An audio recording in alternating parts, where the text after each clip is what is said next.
இது ஏற போகிறாங்க, ரெடி ஆகிட்டாங்க. சாமியை நல்லா பிரார்த்தனை பண்ணிவிட்டு 18 படி ஏறுதாங்க. 18 படி ஏறதுக்கு கூட்டமே இல்லை. மாதந்தோறும் பூஜையில் வந்து அதிகமாக கூட்டம் இருக்காது. அதுவும் 8 மணிக்கு மேலே கூட்டமே இருக்காது. கூட்டம் இல்லாமல் சாமியை தரிசனம் பண்ணலாம். 18 படியும் கூட்டம் இல்லாமல் ஏறலாம்.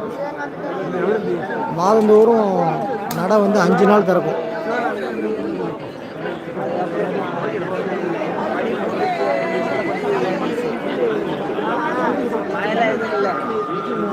ஜனவரி மாதம்னா கட்டுக்கடங்காத கூட்டம் இருக்கும். பம்பை வர லைனில் நிற்பாங்க. 10 மணி நேரம் 12 மணி நேரம் காத்திருக்கணும்.